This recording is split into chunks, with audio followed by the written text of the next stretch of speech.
Assalamualaikum warahmatullahi wabarakatuh. Perkenalkan, nama saya Rizky Rafa Benaya. Nama saya Nabil Fauzian Aryana.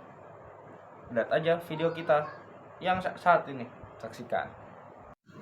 Periodisasi perkembangan demokrasi Pancasila dalam sudut pandang normatif. Demokrasi merupakan sesuatu yang secara ideal hendak dilakukan atau diselenggarakan oleh sebuah negara, seperti misalnya kita mengenal ungkapan pemerintah dari rakyat, oleh rakyat, dan untuk rakyat. Ungkapan normatif tersebut biasanya diterjemahkan dalam konstitusi pada masing-masing negara. Misalnya dalam Undang-Undang Dasar Negara Republik Indonesia tahun 1945 bagi pemerintah Republik Indonesia. A. Pelaksanaan demokrasi pada periode 1945 sampai 1949. Pada periode ini, Indonesia menerapkan demokrasi liberal dengan sistem parlementer. Sistem ini berlaku sejak 1945 hingga 1959. Demokrasi liberal dengan sistem parlementer menganut sistem multipartai. Sistem ini berlaku setelah dikeluarkannya Maklumat Wakil Presiden nomor 10 pada tanggal 16 Oktober 1945. Pada masa pemerintahan Revolusi Kemerdekaan tahun 1945 sampai 1949 ini melaksanakan demokrasi masih sebatas pada fungsi pers yang mendukung kemerdekaan. Pada masa ini elemen-elemen demokrasi yang lain belum bisa terwujud karena kondisi dan situasi yang belum memungkinkan. Hak ini terjadi karena pemerintah dan rakyat masih harus mencurahkan tenaganya untuk mempertahankan kemerdekaan dan kedaulatan negara. Iklan. Pada periode ini diletakkan beberapa hal yang menjadi dasar dari perkembangan demokrasi Indonesia. Berikut hal mendasar tersebut, yaitu A. Komite Nasional Indonesia Pusat atau KNIP ikut menerapkan garis-garis besar haluan negara bersama Presiden. Bandingkan dengan pasal 3 Undang-Undang 1945. B. Menetapkan undang-undang bersama Presiden.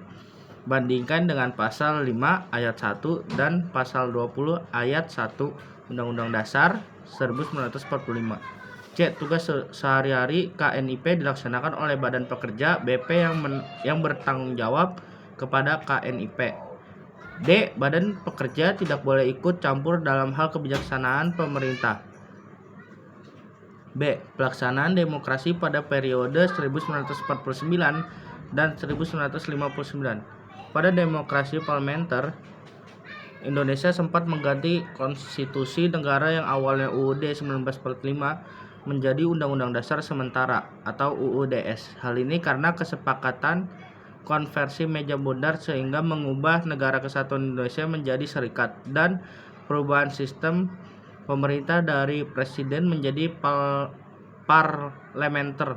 Demokrasi parlementer makin meningkat demokrasi di Indonesia karena warga dilibatkan dalam menentukan kebijakan negara melalui parlementer. Jadi setiap pemegang jabatan dapat dimintai pertanggungjawabannya ketika melaksanakan tugas dan wewenangnya. Keuntungan lainnya dari demokrasi parlementer adalah terlaksananya pemilu untuk pertama kali, terpenuhinya hak-hak dasar warga negara, dan setiap daerah mempunyai hak otonom. Pelaksanaan demokrasi pada periode 1959 sampai 1965. Pada periode ini Indonesia menerapkan demokrasi pemimpin dengan sistem presidensial. Adapun ciri khasnya yaitu adanya dominasi presiden, terbatasnya peran partai politik, berkembangnya pengaruh komunis, dan meluasnya peran Angkatan Bersenjata Republik Indonesia atau ABRI sebagai unsur sosial politik. Adapun latar belakang berlakunya demokrasi terpemimpin saat itu adalah A. Kegagalan Badan Konstituante dalam menyusun UUD baru sebagai pengganti UUDS 1950. Kegagalan tersebut disebabkan oleh adanya perbedaan pendapat dalam anggota dan konstituante sehingga tidak menemukan kesepakatan. B. Presiden I. Soekarno mengeluarkan Dekrit Presiden 5 Juli 1959 untuk menyelamatkan negara yang saat itu berada dalam kondisi genting. C. Munculnya gerakan separatis sehingga menyebabkan ketidakstabilan politik luar negeri. D. Pergantian kabinet yang terlalu seiring pada masa demokrasi liberal. Hal ini menyebabkan rakyat tidak percaya lagi kepada pemerintah karena berbagai program kerja dari setiap kabinet tidak terrealisasikan. E. Munculnya persaingan tidak sehat dalam bidang politik pada masa demokrasi liberal yang mengakibatkan terjadinya ketidakstabilan politik dan disintegrasi bangsa. Pada periode demokrasi terpemimpin banyak terjadi penyimpangan, salah satunya adalah dalam hal perundang-undangan. Misalnya pengangkatan Presiden Soekarno sebagai presiden seumur hidup dalam sidang umum MPRS tahun 1963. Selain itu, pemerintah juga mendirikan badan-badan ekstra konstitusional seperti Front Nasional, namun keberadaannya malah disalahgunakan oleh pihak komunis. Bentuk penyimpangan pada periode ini yaitu A. Dalam bidang politik, partai politik dan pres yang agak menyimpang tidak dibenarkan dan ditutup. B. Dalam bidang ekonomi, adanya politik Mercusuar dalam hal hubungan luar negeri dan perekonomian dalam negeri. Politik Mercusuar adalah politik yang dijalankan oleh Presiden Soekarno untuk menjadikan Indonesia sebagai kekuatan baru di dunia politik. Mercusuar dan keadaan perekonomian dalam negeri yang tidak stabil menyebabkan runtuhnya demokrasi terpemimpin. Pada masa ini negara Indonesia menganut sistem demokrasi parlementer yang dimana perwujudannya dapat kita temukan dalam kehidupan politik Indonesia, yaitu A. Adanya lembaga perwakilan rakyat. B. Adanya akuntabilitas pemegang jabatan dan politisi yang sangat tinggi. C. Perkembangan kehidupan kepartaian yang sangat besar. D. Melaksanakan pemilihan umum secara demokrasi tahun 1955. E. Masyarakat bisa merasakan hak-hak dasar tanpa dikurangi sedikitpun. F. Adanya perolehan otonomi daerah yang cukup luas dengan asas desentralisasi. D. Pelaksanaan demokrasi pada periode 1966 sampai 1998. Perkembangan demokrasi ini di Indonesia selanjutnya yaitu munculnya demokrasi Pancasila pasca runtuhnya demokrasi terpemimpin. Di masa ini Indonesia menerapkan demokrasi Pancasila dengan sistem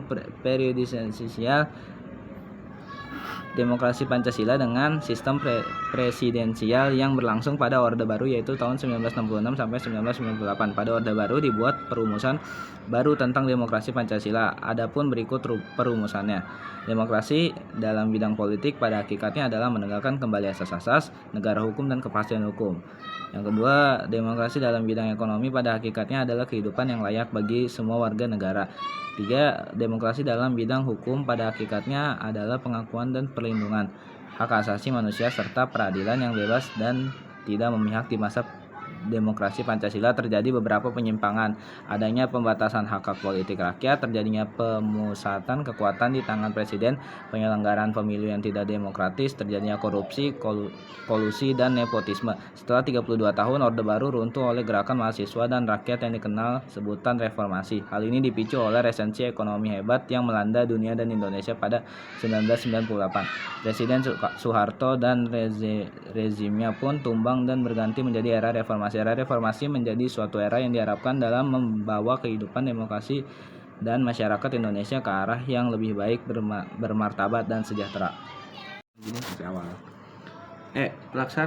Pelaksanaan demokrasi pada periode 1998 sampai sekarang.